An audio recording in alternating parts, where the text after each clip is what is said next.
again. Welcome to another episode of The Casual Talk Podcast. Ayan, so para sa mga hindi pa nakakilala sa amin and kakatune in lang sa episode ng ating Casual Talk Podcast. Again, I'm Daphne 14 and together with me is... JB and Michelle po ulit, para po sa ating mga loan consultant. Yes, and kami ulit yung mga kasama niyo for this episode. So, Sir JB, ayun no, Ayan. before natin pag-usapan kung ano ba yung topic natin for this episode. Last episode, no, napag-usapan natin yung recap and then yung Ilulook forward nila forward for natin 2026. Yan. But for today's episode, syempre, may panibago tayong pag-uusapan. Yan. Sino ba yung pag-uusapan natin? Uy, marites yan. Hindi. Ande. So, for today's episode, pag-uusapan natin yung journey ng pagiging isang loan consultant. Oo, And kasi, kung di ba? paano ba sila nagiging successful sa industry na. Kasi kung mapapansin nyo, palagi namin sinasabi, every time na meron kaming sales rally, meron kaming GA, meron kaming roadshow, ano ba yung journey dapat na pinagdadaanan ng isang loan consultant, and at the same time, ano ba yung mga dapat na attributes na kailangan niya sa katawan niya or sa pag-uugali niya sa pagiging LC para at least ito yung makatulong kasi sa kanya para mag-push ng forward pa lalo sa pagiging LC. Okay, and so for this episode, siguro para mas madali lang sa atin, no, and para mas madali nating ma-explain din yung journey and kung paano maging successful, para maganda maging example yung mga institutional loan consultants natin. Oo. Speaking of institutional na loan consultants natin, kumuha lang kami ng 3 na top institutional loan consultant natin para at least doon tayo sa kanila humugot ng inspiration, motivation, as well as yung work ethic na tinatawag. Kasi sa pagiging loan consultant, meron dapat tayong foundation sa pagiging LC, di ba? Meron tayong panuntunan, meron tayong sumusunod. Kasi ito yung magiging parang natin, tulay papunta doon sa success na tinatawag. Ayun. So, banggitin na natin na sino-sino ba yung mga institutional. Of course, we have Ma'am Christine Joy Luarca, we have Ma'am Liza Santos, and si Ma'am Rona May Canlas. Oo, pansin mo. Ano sila ng mga babae sila lang? Oo, girl power. Girl power, oo. Sa tingin mo, Ma'am Daphne, bakit yung mga babaeng loan consultant natin yung nag-excel sa larangan ng pag-LC? For me, hindi ko naman sa nila lahat, no? And of course, hindi ko naman din ini-invalidate kung ano yung mga motivators ng mga guys, mga lalaki na loan consultants natin. Of course, syempre, may iba-iba tayong strength. Yes. But for me, kapag babae kasi, iba yung motivation nila, lalo na kapag nanay na sila. Kasi yung pinanguhugutan nila is, of course, their family, yung anak nila. So talagang lahat ng sacrifices and also yung actually lahat ng pagod nawawala yan kapag talagang nakikita nila na nare-reward sila ng maayos. So I think for me, kaya mas malaki din yung population ng babaeng loan consultants sa Sipat Credit. And mostly, mga mommies talaga. Mommies? Oo. Yun. Fun fact. Actually, trivia, no? Na karamihan sa mga loan consultants talaga ni Sipat Credit is babae. And nakikita namin mga mommies na, and most of them, umpisa pa lang nagpa-part-time dito sa Sipat. And then kalaunan, nagiging full-time loan consultants. Yan. So, sa tingin ko, yun lang, maganda lang siguro na meron silang biggest motivation no? And sacrifice din for their family. Family, okay. So speaking of family, so based doon sa nakuha namin na mga information pagdating doon sa ating top 3 loan consultant, lahat po sila is mother, and then meron po silang partner. Very supportive. Very supportive. So, ang common denominator po kasi ng mga natin top na loan consultant is sa lahat ng ginagawa nila, meron silang partner na nakasuporta. Yes, sabihin, iba yung yung support system Oo. Kasi pag ikaw, nafe-feel mo sa sarili mo na meron kang katuwang, meron kang kasama sa buhay or sa pag-LC, for sure, lahat ng bagay gagaan, di ba? Iba yung sipag Oo. Hindi natin masabing madali kasi lahat ng bagay dito sa atin sa mundo isa talagang pinaghihirapan naman natin. Pero iba, yung meron tayong supportang nakukuha sa mama natin sa buhay. And ano din naman hindi rin naman nag-start din naman from the bottom yung mga institutional survival mode. Yung mga top loan consultants natin. Hindi naman agad-agad na pag pumasok sila dito sa ganitong industry, alam na nila. Yan. So maraming learning experience. Rejections. Yes. And all ang nangyayari din dun sa journey nila.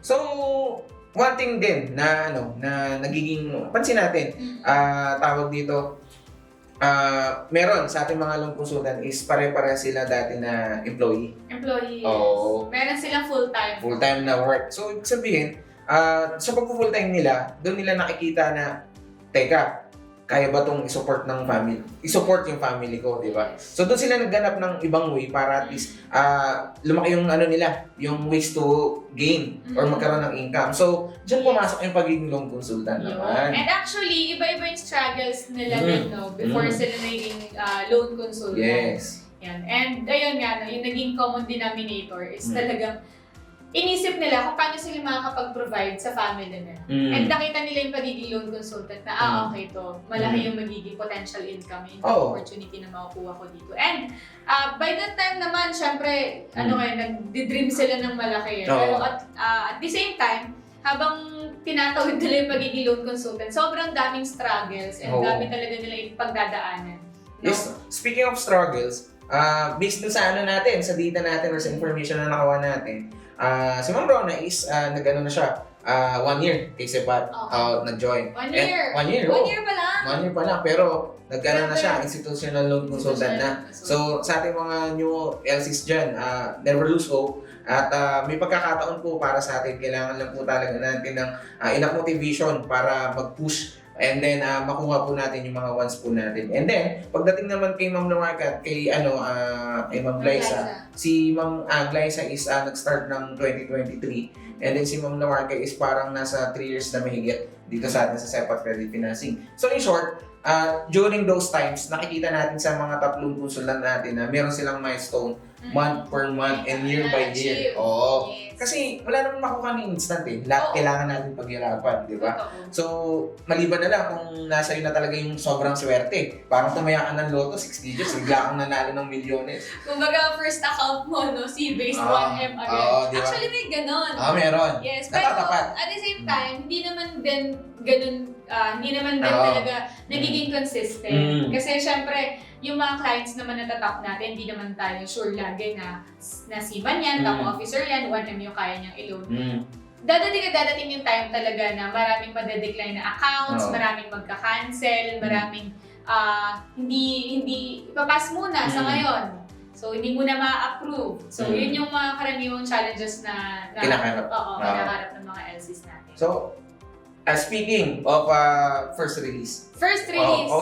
Pag-usapan natin yung first win ng ating mga loan consultant. So, kung mapapansin nyo, parang merong post yung mga loan consultant natin kung sino yung mga naging first client nila. So, nabalikan nila. So, naisip nila na, itong tao na pala na to, ito yung mag-uumpisa ng journey ko bilang loan consultant. Kasi sa buhay naman po natin bilang tao, merong isang tao po talaga na maniniwala sa atin. Di ba? Tsaka magbibigay sa atin ng dahilan.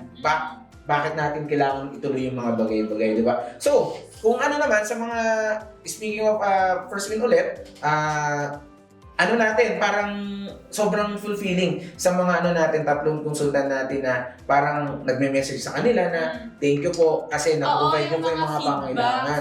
Diba? Clients natin. Kasi yun naman yung goal eh. Yung goal ng mga LCs natin, bukod sa makapag-provide sila for their families through the commissions na nakukuha nila, yung mga incentives and all, isa sa goal talaga nila is matulungan yung mga OFWs and yung mga seaman, yung mga families na ma-achieve yung financial goals nila. Kaya nakakatuwa rin and mas nakaka-boost din ng motivation and nakakapag-encourage din sila, no? Dahil dun sa mga nabibigay na feedback nung mga kliyente na mabibigyan nila ng magandang di ba kung yung tinatawag natin na after sales. So let's say, tapos na yung transaction with the client, pero sila nandyan pa rin, nagpapasalamat, patuloy na nagbibigay ng emphasis dahil naniwala tayo sa kanila, di ba? So, pagdating naman dyan, doon naman tayo pumunta sa part natin na paano ba mag-develop ng strong mindset. Ayun. Kasi syempre, actually, pag nag-develop ka ng strong mindset, kailangan, parang dapat marami ka munang napagdaanan. Mentally tough. Oo. Diba? Kailangan, ka muna eh. I mean, yung... sabi ngayon sa pelikula? Nadapa, naglakad, tumakbo, at tumalon. Parang gano'n. So, kumaga, parang baby steps muna, di ba? Hanggang bumibilis ka na maglakad, hanggang nagkaroon ka na ng edad, di ba? So, yun yung parang journey din ng pagiging LC dito sa atin sa Sepat. Yes, hanggang sa sa una, syempre, parang kayo pa lang ng asawa mo or kung meron man silang business partner, no? Hanggang sa lumaki yung team nila. Yes. Which is, no, yung mga, ang tawag dito, institutional loan consultants. They have own team. Yes, they have their own team, they have their own parang agency na. Yan, they have telemarketing services. Cabarrus Siemens Loan, meron tayong Quick Capital, no, and then Express Fund. And then maraming yan na yung bagong trend ngayon sa financing industry. So, sa mga agent natin diyan, hindi lang po kayo basta agent. Pwede po kayong maging owner and maging president and maging CEO ng inyong company. So, never lose hope and then explore niyo po lahat ng opportunities kasi baka nandiyan lang sa tabi o kumakatok-katok sa'yo. Pa sila for now, but again, no, yung first step, yun yung laging nakakatakot gawin. Oo. It's always icebreaker. Di ba? Icebreaker. Pero kapag nalagpasan mo na yun, sana magiging tuloy-tuloy na yung momentum ng journey. Pagiging successful ng iyong journey. Siyempre, dahil nasabi natin yung journey, di naman mawawala sa pagiging yung may mga setbacks. Di ba? So yung mga setbacks na yan, yan yung nagiging lessons natin, di ba? Para for the next time na may encounter tayong ganitong klaseng situation, alam na natin kung paano gagawin, di ba? So, syempre, once na nag-tenure naman tayo dito sa Sepat bilang agent, syempre yung numbers natin nag-grow. Diba? And hindi lang naman sa Sepat, no? Sabi nga natin kanina, nag-grow na yung mga team ng mga institutional loan consultants natin. So hindi lang si Sepat yung nag-expand, yung nag-grow, no? So kasama natin sila sa journey talaga ng pagiging successful na dumadami na yung team nila, meron na kanya-kanyang mahawak na branches and all. May naging manager na. Yan. So nakakatuwa kasi nag-start lang sila. Kung napanood nyo yung testimonial videos. Tignan po dun sa link. Dapat nyo sa link. Dapat nyo siya. Lagyan nyo po yung link dyan. Nandyan po yun. And then sa natin yun, nasa webpage ng Sepat Red. Nasa YouTube channel siya ni Sepat. Please share and subscribe. Yes. And comment down below. Yun. Titignan nyo na lang dyan yung link. So, sa pagiging loan consultant, meron tayong kailangan attributes na dadalhin all throughout sa journey natin. Which is yung tinatawag natin na consistency. And sabi nga nila, very common na yun. Consistency is the key, no? Lagi natin sinasabi. But, importante talaga na maging consistent ka sa ginagawa mo. Lalo na dito sa financing industry. Kasi marami tayong nakakausap na kliyente, marami tayong nakakausap na agencies, other business, financing, ganito, ganyan, no? Lumalawak yung network natin. And once na consistent ka, once na alam mo kung ano yung goal mo, alam mo kung paano mag-build ng right and proper, strong relationship sa kliyente as well as to other people, mas magiging maganda talaga yung takbo ng business mo. Yes. And syempre, for the sa business natin para tumakbo ng maayos, kailangan din natin ng disiplina over motivation. Yes. Kasi kung Julie, motivated ka nga, pero hindi ka naman nagbibigay ng disiplina sa sarili mo para i-hit kung ano man yung dapat mong ma-hit, hindi rin natin siya matatamaan. So, for that, kailangan, unang-una, consistent ka. Second, meron kang disiplina dun sa ginagawa mo. And third, kailangan maging accountability for self-improvement. Yes. Okay? So, pag self-improvement ba, anong unang-unang pumapasok sa'yo mo na? When it comes to self-improvement, dapat dapat aware ka kung ano yung mga need i-improve sa sarili mo. Kasi once na hindi ka aware na may nagagawa ka na palang hindi maganda or hindi okay, no? And napapansin na siya ng team or napapansin siya ng ibang tao. By that, hindi mo may improve sa sarili mo kung hindi ka aware sa nangyayari sa kumbaga self-awareness din at the same time. Yes. Okay, sige. Pagkatating naman dyan, so ini-improve mo na yung sarili mo. So, kailangan mo din bumalik kung ano yung roots mo, which is yung family mo. So, kailangan mo din i-manage yung time. Oo, di ba?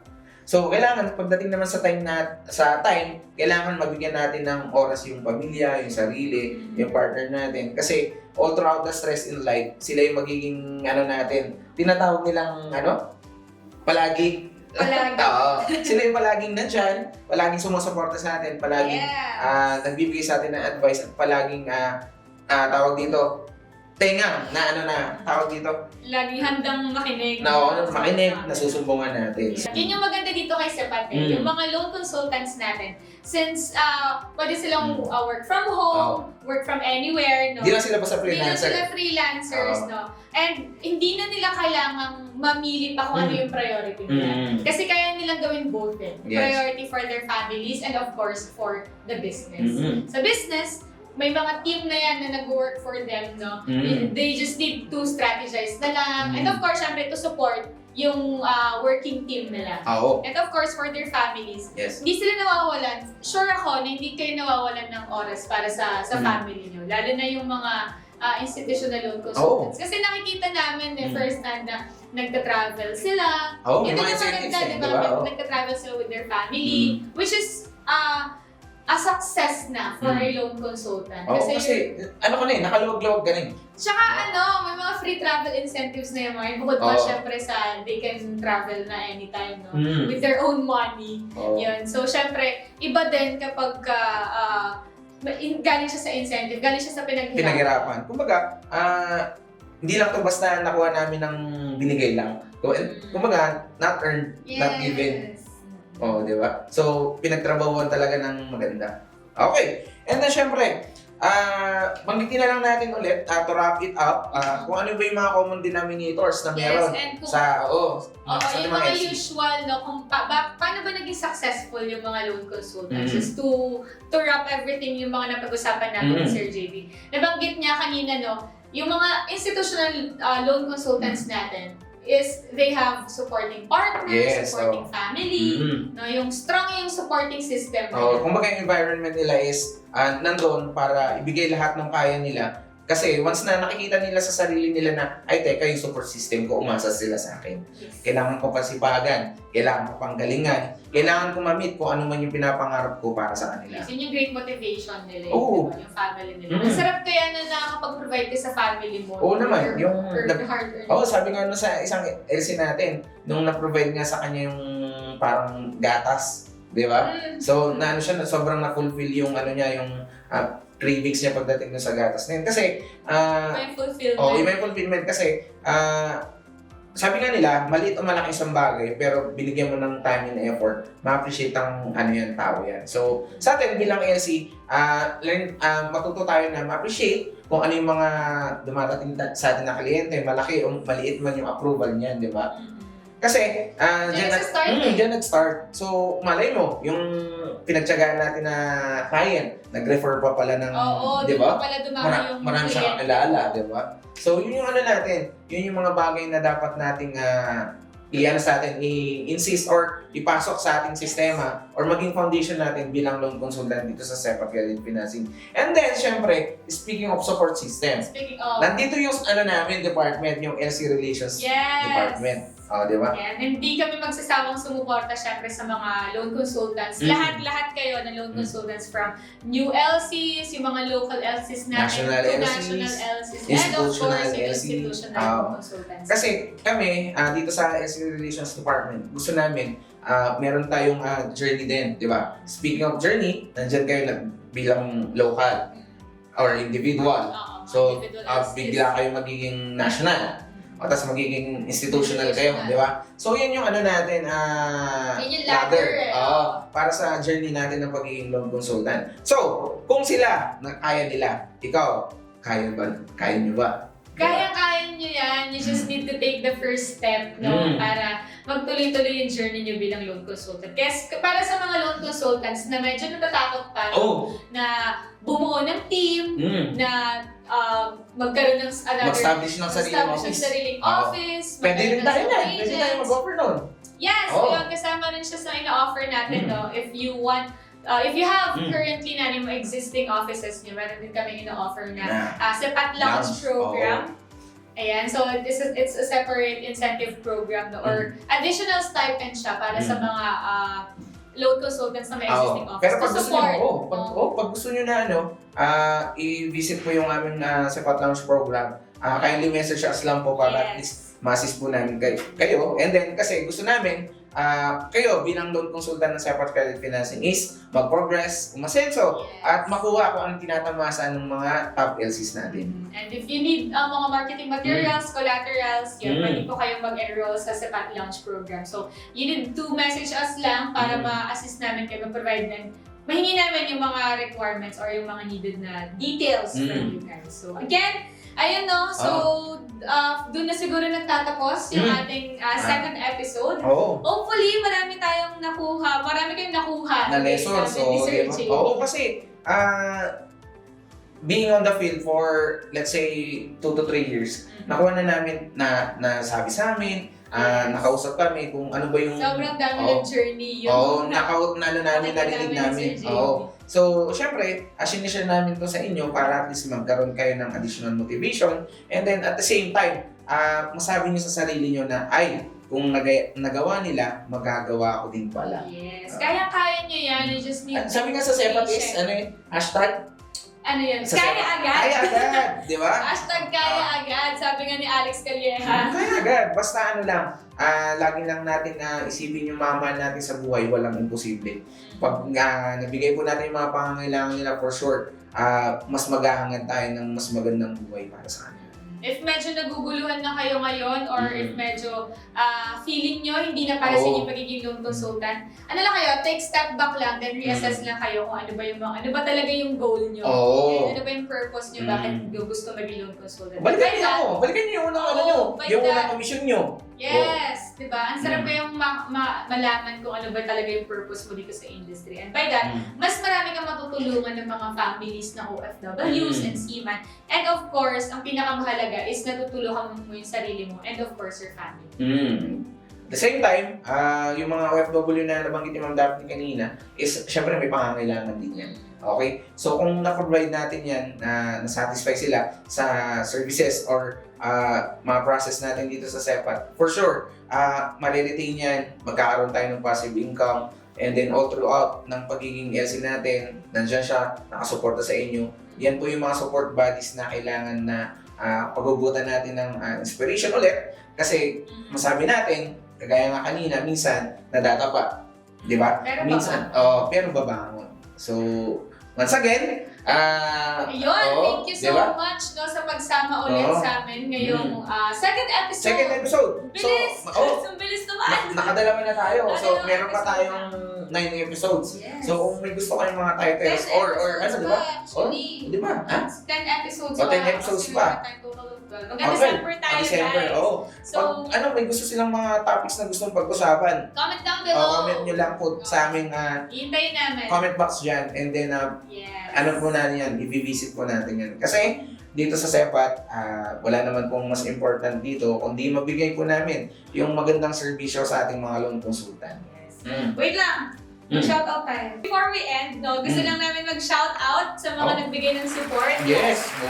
First episode natin. Nagbigay sila ng time. Kasi yung pilot episode natin. Sana napanood niyo siya hanggang dulo, though medyo mahaba lang yan. But, shoutout to Tita Nueto Perez, Ma'am Loveless Marias, and si Tita Alma Ortiz. Yan yung mga nag-comment ng heart. Para naman sa mga nag-like or nag-react doon sa ating tawag ito post sa Facebook. Nandyan si Tita Alma Flores, nandyan si Tita Banji from Calao, nandyan din si Ma'am Torno from Baguio. So hello po sa inyo, di ba? And of course sa lahat ng mga nakanood and nag-like, nag-share, and kung ano-ano pa. Yes, so parang naka-reach to. O nandito rin si Sir Sammy. Sir Sammy, hello!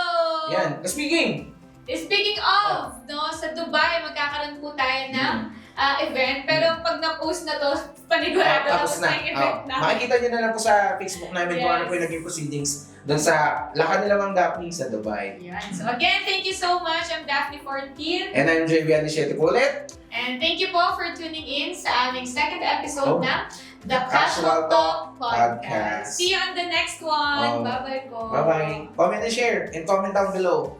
Comment ka dyan. Comment ka din dun.